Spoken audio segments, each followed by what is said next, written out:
वो जमाना था जब इंडसइंड बैंक इंडिया के फास्ट ग्रोइंग बैंक में से एक बैंक था। लेकिन अब क्या है, अब इंडसइंड बैंक में इन्वेस्टर भरोसा करने से पहले 10 बार इंडसइंड बैंक के बारे में सोचता है। क्या ये इंडसइंड बैंक वापस से बूमर बन सकता है या इंडसइंड बैंक यस बैंक की तरह वापस से क्रैश हो सकता है? सो दोस्तों, आज की इस केस स्टडी में हम इंडसइंड बैंक के बारे में एक डीप एनालिसिस करने जा रहे हैं, तो प्लीज इस वीडियो को लास्ट तक देखिए। सो दोस्तों, आज की इस डिटेल केस स्टडी में हम समझेंगे इंडसइंड बैंक की शुरुआत कैसे हुई, इंडसइंड बैंक की रैपिड ग्रोथ के पीछे क्या रीजन थे, दूसरा कंपनी के डाउनफॉल के पीछे क्या मेजर रीजन थे, तीसरा सबसे बड़ा पॉइंट जो है करंट मार्केट की सिचुएशन क्या है या इंडसइंड बैंक की क्या सिचुएशन है, क्या इन्वेस्टर को इस पे ट्रस्ट करना चाहिए या नहीं करना चाहिए। तो चौथा पॉइंट की अगर मैं बात करूं तो चौथा पॉइंट है स्टॉक मार्केट पे क्या इसको सीख मिलती है। सो दोस्तों, आप भी बैंकिंग स्टॉक या इंडसइंड बैंक स्टॉक में इन्वेस्टमेंट की सोच रहे हो या करना चाहते हो, सो ये डिटेल केस स्टडी वीडियो आपके लिए है, प्लीज लास्ट तक इसको देखिए। सो दोस्तों, सबसे पहले हम बात करेंगे इसके स्टार्टिंग और इसके ग्रोथ के बारे में। सो इंडसइंड बैंक की जो स्टार्टिंग हुई 1994 से हिंदुजा नाम के ग्रुप ने स्टार्ट किया, जो इंडिया का बहुत बड़ा प्राइवेट बैंक था।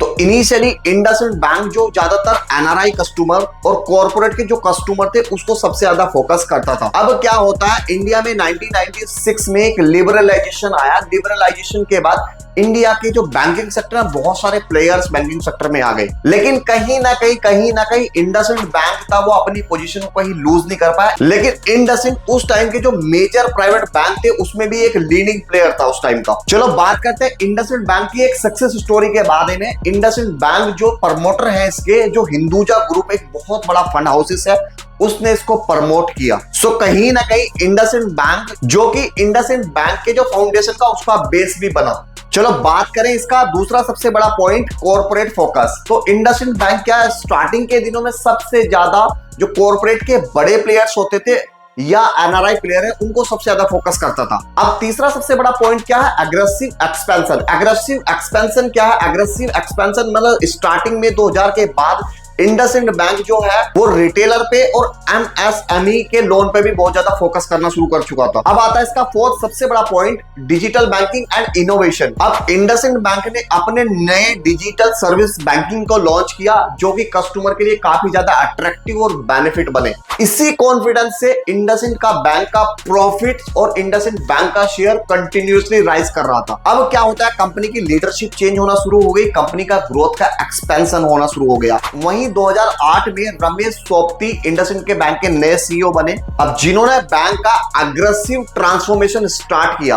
अब इस एग्रेसिव ट्रांसफॉर्मेशन एक्शन से बैंक सबसे ज्यादा हाई मार्जिन पर फोकस कर रहा था, जैसे vehicle financing, MSME loan financing and retail financing. अब नए सीईओ अपॉइंट होने के बाद इंडिया में जो बैंकिंग नेटवर्क था बहुत ज्यादा एक्सपेंड होना शुरू हो गया, मतलब बैंक ने नई नई ब्रांचें ओपन करना शुरू कर दिया। अब नई नई ब्रांच ओपन होने के बाद स्ट्रॉन्ग फाइनेंशियल ग्रोथ भी आनी शुरू हो गई। अब इंडसइंड बैंक का प्रॉफिटेबिलिटी और लोन भी बहुत ज्यादा एग्रेसिव होना शुरू हो गया। अब ग्रोथ इतनी ज्यादा आ चुकी थी कि बैंक को मर्जर और एक्वाजिशन पे भी फोकस करना पड़ा। अब जब मर्जर एक्वाजिशन स्टार्ट हुआ तो बैंक ने क्या किया, भारत फाइनेंस नाम का एक इंक्लूजन किया, जिससे माइक्रो फाइनेंस की जो बहुत बड़ा बूस्ट बैंक को मिल चुका था। अब ये इंडसइंड बैंक की जो ग्रोथ की जर्नी थी 2018 तक बहुत अच्छी चली, बैंक बहुत अच्छा परफॉर्म कर रहा था, शेयर प्राइस इसका ऑल टाइम हाई तक था। अब इतनी सारी ग्रोथ के बाद इन्वेस्टर इसको एचडीएफसी टाइप का बैंक समझने लगा और इसको एचडीएफसी बैंक के रूप में देखना स्टार्ट कर दिया।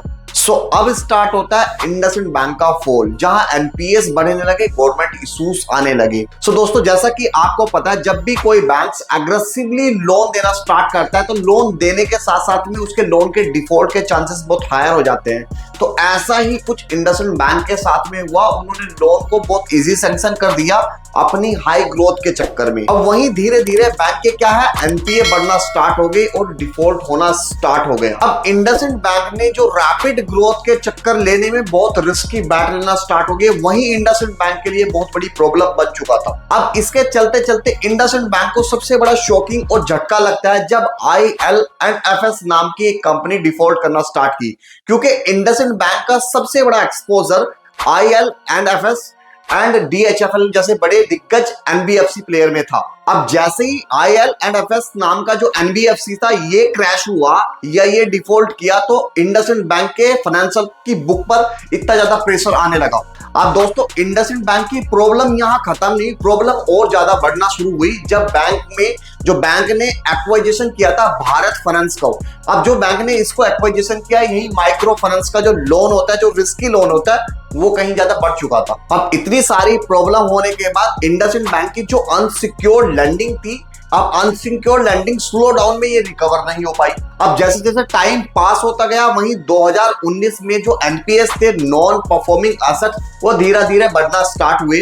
अब जैसे ही धीरे धीरे बढ़ने स्टार्ट हुए बैंक पे बहुत ज्यादा प्रेशर आने लगा, वहीं बैंक का प्राइस धीरे धीरे गिरना स्टार्ट हो गया। चलो अब बात करते हैं नेक्स्ट पॉइंट पे, इसके गवर्नमेंट इश्यूज एंड इन्वेस्टर का ट्रस्ट कैसे ब्रेक होना शुरू हो गया। जैसे कि दोस्तों आपको पता है बैंकिंग सेक्टर में सबसे ज्यादा ट्रस्ट कब बना रहता है, जब बैंक ट्रांसपेरेंसी के साथ में डील करता है या फाइनेंशियल बहुत ज्यादा स्ट्रॉन्ग होता है। अब ऐसा ही दोस्तों कुछ इंडसइंड बैंक के साथ में हुआ, बैंक पे बहुत ज्यादा क्वेश्चन आना स्टार्ट हो गए। अब उसके बाद क्या होता है, प्रमोटर जो है, हिंदुजा ग्रुप के जो प्रमोटर है, उसने इंडसइंड बैंक के जो शेयर्स हैं, स्टेक है, वो धीरे धीरे सोल्ड करना स्टार्ट कर दिए, धीरे धीरे बेचना स्टार्ट कर दिए।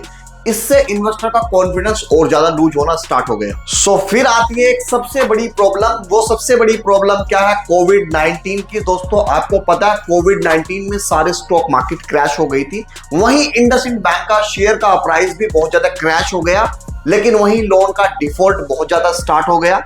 अब डिफॉल्ट के बाद में इंडसइंड के जो शेयर का प्राइस था वो क्रैश हो गया। अब क्रैश होने के चक्कर में वो धीरे धीरे जो रिकवरी थी, जो पॉसिबल थी, वो रिकवरी नहीं पॉसिबल हुई। अब जहां 2020 में इंडसइंड बैंक का जो प्राइस था करीब 1800 रुपीज का, वो क्रैश होके 250 रुपीज तक आ गया। अब इतना क्रैश होने के बाद इंडसइंड बैंक में बहुत ज्यादा प्रॉब्लम फेस आने लगी। अब इतना क्रैश होने के बाद जो इंडसइंड बैंक के जो शेयर होल्डर थे, उनको लग रहा था कि जो नेक्स्ट HDFC बनेगा, उनका इंटरेस्ट और उनका कॉन्फिडेंस लूज होना स्टार्ट हो गया। चलो अब क्विकली बात करते हैं, अब इंडसइंड बैंक की पोजीशन कैसी है, क्या इंडसइंड बैंक वापस से रिकवरी करेगा। चलो इस टॉपिक पे डिटेल्स में बात करते हैं। अब 2022 के बाद इंडसइंड बैंक में रिकवरी आना स्टार्ट हुआ, वहीं जो बैंक की लोन बुक थी, अब लोन बुक थोड़ा थोड़ा क्लीन होना स्टार्ट हुई। वहीं बैंक ने जो NPA के लिए जो पॉलिसी बनाई थी, उस पॉलिसी को एप्लीकेबल किया गया, इससे NPS थोड़े सही होना स्टार्ट हो गए। अब उस लोन की रिकवरी के साथ साथ में नया मैनेजमेंट आया। नया मैनेजमेंट में जो CEO अपॉइंट किए गए, सुमंत कटपालिया जी ने क्या किया, लोन की रिकवरी के लिए नई पॉलिसी बनाई। तो सुमंत कटपालिया जी ने नई लैंडिंग प्रोसेस को अडॉप्ट करना स्टार्ट कर दिया, जो बहुत कंजर्वेटिव थी।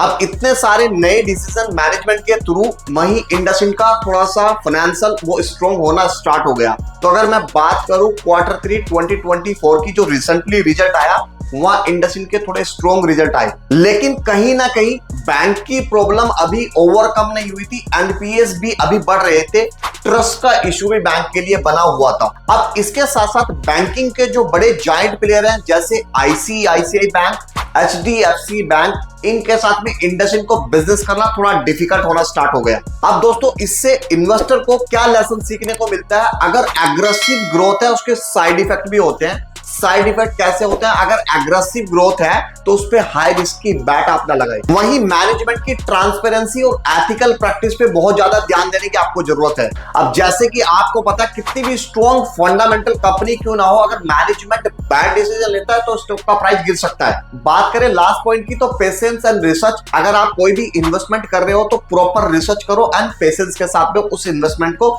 उस टाइम होराइजन तक होल्ड करो। अब चलो मैं अपना ओपिनियन आपके साथ में शेयर करता हूं, क्या इंडसइंड बैंक वापस से HDFC बैंक की तरह बनेगा। सो जैसे कि दोस्तों आपको पता है, इंडसइंड बैंक की जो स्टोरी है वो एक क्लासिकल एग्जांपल है। अगर कोई भी स्टॉक्स, कोई भी बैंक्स रैपिडली ग्रोथ कर रहा है, लेकिन उसमें अगर राइट स्ट्रैटेजी और रॉन्ग स्ट्रैटेजी अप्लाई करते हैं, अगर कोई भी बैंक या कोई भी कंपनी अगर रॉन्ग स्ट्रैटेजी को फॉलो करती है, तो उस रैपिडली ग्रोथ के चक्कर में बड़ा फॉल हो सकता है। अब दोस्तों जहां तक मेरा ओपिनियन है या मेरी रिकमेंडेशन है, इंडसइंड बैंक अभी रिस्की बैट लगता है, जिसमें इन्वेस्टर के लिए मिक्स सिग्नल हो सकते हैं। क्या बैंक वापस से टर्न अराउंड करेगा, वापस से HDFC बैंक बनेगा, या बैंक यस बैंक की तरह वापस से फेलियर बनेगा। इस पे पिक्चर अभी क्लियर नहीं है, ये तो टाइम ही बताएगा कि बैंक कैसा परफॉर्म करेगा। तो दोस्तों अगर आप भी इंडसइंड बैंक में इन्वेस्ट करने के लिए सोच रहे हैं या इंडसइंड बैंक में इन्वेस्ट करने के लिए रेडी हैं, तो प्रॉपर रिस्क करिए, बिकॉज ये एक रिस्की बैट हो सकता है। अगर दोस्तों आपको भी ये हमारा प्रयास या हमारी ये केस स्टडी आपको पसंद आई